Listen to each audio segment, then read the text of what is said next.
Even though I was strong in that area, I ain't beat nobody down. You know what I'm saying? I was weak in this area, so I had to build myself up. And that's what we gotta do, man. And it's all a conversation.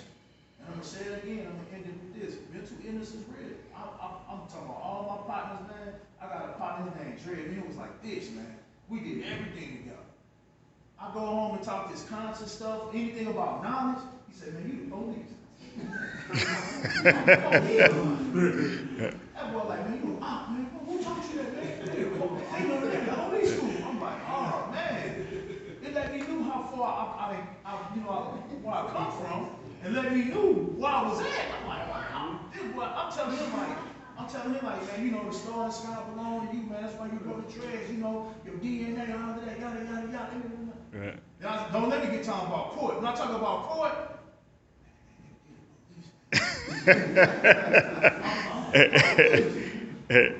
all right, Kim Wado, jump on in here, brother. I lost my train of thought. I was thinking back to something Brother Conrad said, but I didn't know. Hey, well, we'll come back to you. Hey, jump on in here. We come to you, bro. First of all, I want to say, man, y'all brother dropping some jewels, man. Like, real, man. Like, man, it feel good to be here.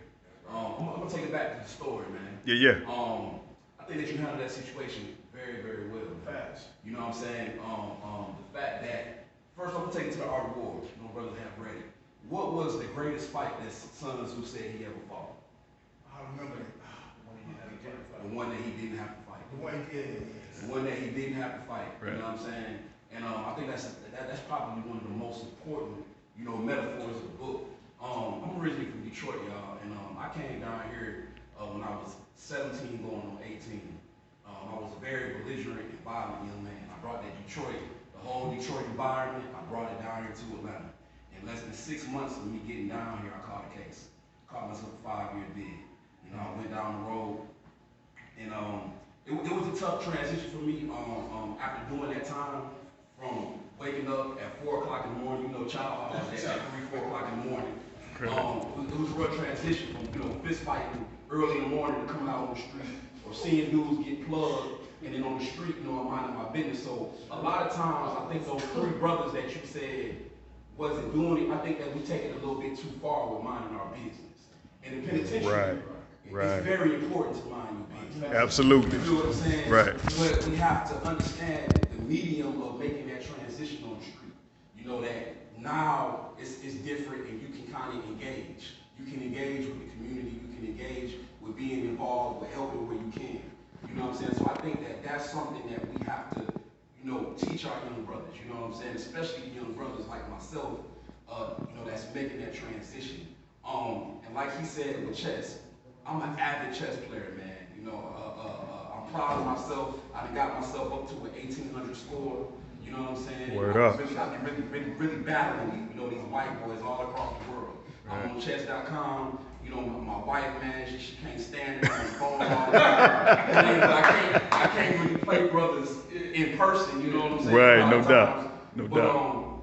To piggyback off what he said, and I find this out a lot with the game, and I love this game so much, that when you in the worst situation that you can be in, a lot of times you find your greatest move. Yes. That's it. You find your greatest move. And no matter how bad of a situation that you in, you can get out of it. Bro. If you can think, you can get out of it. You know what I'm saying? So that's really all I wanted to say, y'all. One thing what you just said. Oh, brother, that's big. The reverse of that is, when you're in the greatest position, you have to be the most careful, but that's what that's dangerous. Absolutely. Oh, bro, that's. When you're in the best position, Best position. that's when you're in the greatest danger, because you start thinking, yo, victory's right here. Maybe one move right here, and then you get swooped out, and he's on the other side, and he done made his greatest move because you wasn't careful and you wasn't focused on what's really going on. It's not done until it's done. Yeah, guys, that's big what you're saying. And chess is important because it's a game of strategy, right?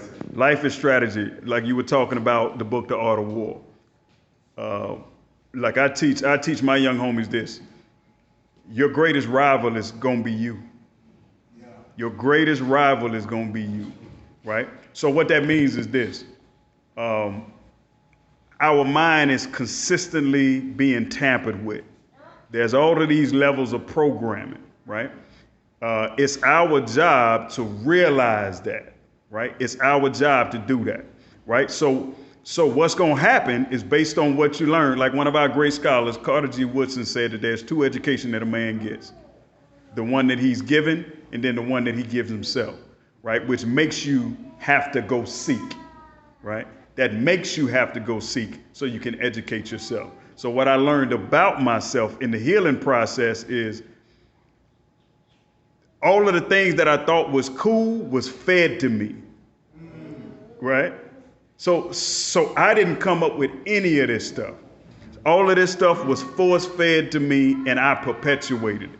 So when I sat down and I thought, like you were talking about the game of chess and being in a tough situation, I was in Atlanta homeless with $98.56 in the bank and had a car note that was due that was $400. And I had 3 weeks to get to that car note. That put me in a rough space. Now this is coming from making 6 figures and being a cat that was a hustler. Now I had the car that Dame Dash was talking about, that he wanted, that Maxima. Like he started his hustle process. I had that car as a teenager. I had 2 cars as a teenager. So my homies would ride with me. So coming from that ego space where I had all of these things, but then I get here and I'm homeless, laying on my back in the back seat of my car, looking up at the stars. Like, how in the hell did I get here? Wow. Tough position. But what that really did was showed me what was on the inside of me. So all of those lessons, all of that had to show up, or that's the difference. The situation that I was in is the difference between a man losing his mind and a man beginning the process of being the greatest version of himself. So, as you can see, I ain't in the back seat of that car no more. You see what I mean? So we want you to jump on in here, brother. Go with it. I'm a little off topic, but just going back to where you were talking about the media, your definition of it. I'm just thinking about like why I started having conversations and recording it because of the narrative that you see. Like, yeah, I think a lot of times we take information in. We take information in all the time, like, especially on these screens, and we don't really think about it or think it's affecting us the way it really is. So it's like on my channel, I'm just trying to get people to start thinking. Like, ask the question why. Like, all right, if you think this is your favorite time of the year, why is it your favorite time of the year? Why is Christmas so important? Like, just different questions to ask. Why? And then also to put out the narrative of us being in this room, and like some of y'all are convicted of crimes, and they use the word criminal as a way to say you're not human anymore. Like, they do. As soon as you know that person, that name pop up on the screen, like, well, his history was this, and this. It's like, well, he was a person. Why his life don't matter? Like, why does that matter when he was killed? Like, you know what I'm saying? Like, that's irrelevant to the situation. But I think we have to control our narrative and support each other controlling the narrative, putting out us, seeing us like this versus seeing us on the news or playing sports. Right. What was it I was watching? It was, I did an implicit bias training with a brother. He's a professor at Morehouse. Okay. And he was just talking about even the NFL, seeing black men, black bodies, being out there, being strong and everything else perpetuates the idea that black men are like brutish and strong and the Mandingo thing, all going back to all of that. And it just reaffirms that. And the coaches or the white man on the sideline telling them how to move. He's saying it's just reaffirming all these biases and stuff we already have in our head. And it's not saying that we, are trying to or want to think that life is like that. We, want that to be our lives, but it's just saying that it seems like that's what you're given. So you have to unlearn that. I think Zach missed that word, but we unlearn a lot. Like, we're in the process of unlearning a lot. So yeah, we have to try to control our own narrative and watch what they're doing. What's your channel? What's the channel? My channel? Yeah, what's your channel? Oh, it's my name, Marcus.Anthony. And the other thing, yeah, he have a channel, Black Academy.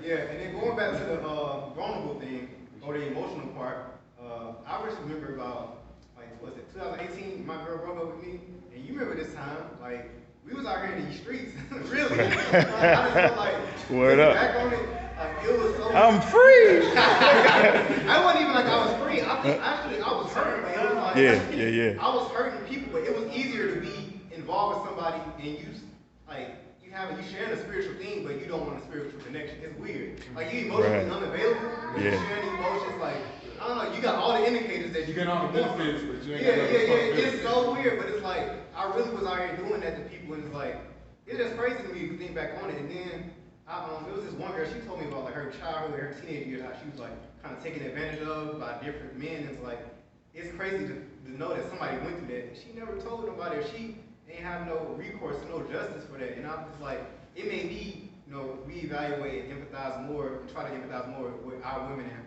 what they experience, because we don't hear their stories all the time. Like, we go through stuff, and then they go through stuff as well that, they feel like their voices won't be heard, and there's nobody to protect them, because we're not protecting them like we need to be, and so on. So, those are just the two things: control the narrative, and I guess like hurt people. So you hurt, you may be not No at doubt. first. You got to self-heal, like All right, no doubt, man. Let's go to Orville, then we got Zach, and we come to you, brother. Like Zach said, there's so much stuff that we hit on. Right. One thing is chess is my passion. My man right here is drilling me right now. Right. With chess, okay, it's like life. Right. Every move you make counts. Okay. Yes. And what you have to remember, sometimes we have this whole mapped out. We have a whole strategy mapped out. Okay, I'm gonna do this. I'm gonna do this. I'm gonna do this. And sometimes we're not even focused on the other minute. Okay. But still, chess. And then, like I said, it's all about life. One move, the whole board now has changed. Just one move. Right. Everything's different. But sometimes what we do in life, we make a decision, not realizing everything's changed with that one move. Right. Now we gotta sit back and evaluate, okay, now we look back at this board, because it's not the same board just one move ago. And then they make a move, so now you got two moves. It's totally different than when you first started off, even though you had this plan. So you gotta sit back and you gotta evaluate, what do I have now? Well, what does it give me? So that's thing number two. Going back to counseling, and it piggybacks off of what the man said over here. So, no matter how tragic or how small a situation happens in your life, it's going to affect you. Right. No doubt. You don't have to do no time. It could be a broken home. Yeah. All right. For me, my mom and dad, my dad beat my mother viciously. Now, my sister, who's 3 years younger than me, remembers everything. I don't remember a thing. Wow. Okay? Now, just because I don't remember it, don't mean it don't affect me. Right. Okay? So, going to counseling, and I'm still in counseling now, just because we'll go to the gym, we gotta get our bodies right, you know what I'm saying? We gotta make sure we stay on top of our game. Right. We'll go do that, but we won't go exercise our mind. And that's what counseling does. You exercise and you building up, you making his mind stronger. You know what I'm saying? Right. So what that did to me, I learned through counseling, is I developed what's called codependency, which means I defined myself on how well I took care of my mother, because I was the oldest. So I'm seeing, mom, this is what's happening to mom. I gotta make sure I protect mom. Now here I am, a kid. Right. Taking on that role Yeah. as a man. Let me make sure I take care of my mom. So a lot of my childhood I don't remember because I'm taking care of mom. Right. So what happens is, as I get up later on in life, guess what type of women I'm choosing? Let me save you. Because now I define myself by how I took care of my mom. So the only way that I know who I am is by taking care of a woman. But now I'm looking for these women that are broken. So I can say, let me swoop in, Superman. Let me swoop in and save you and show you that I can save you from what you know what I'm saying? Don't save me. Right. Slow down. But that was my mentality, and I didn't even realize it until I went to counseling and realized, yo, you got codependency. You can't make nobody happy. Then I got married, for the wrong reason, got a baby on the way, it's funny, it's 23, and I was like, you know what, I beat the stereotype. I was always the type, I'm gonna beat the stereotype. Just because I'm a black man, y'all say this is gonna happen, I'm gonna have a kid, I'm gonna have all this stuff, I'm gonna go to jail, I'm gonna show you. Right. See, peer pressure never works with me, it was the total opposite. Right. If you want me to do something, tell me the opposite. Right. And I'm gonna do the opposite, all right? And so, got married at 23, I said, before I got married, I said, you know what, I ain't got a baby, I got my own house, got my own car, got a nice job, I want a baby. So, girl at that time, I want a baby. He's like, okay, you ready for responsibility? But see, my idea of responsibility and her are two different things. So Right. communication. Absolutely. Okay. So baby came on, when we get married. I ain't ready to get married. Oh, but I'm ready to have a baby. But I ain't ready to get married. That when you're young, my dad always told me, you're dumb. All right? It's not a bad thing. It's just that you're inexperienced. You don't know certain things, and you're gonna make these decisions that's gonna be stupid because you just don't know. Hence why we have this conversation. So we can pass this on. Look, don't do what I did. Learn from it. So in that marriage, once again, Captain Satan, low self-esteem. I'm sitting there trying so hard to make her happy, make her so happy. It just failed. It failed. It got divorced, and that's a whole other story for another time. I take a short version. She cheated on me with my best friend, who was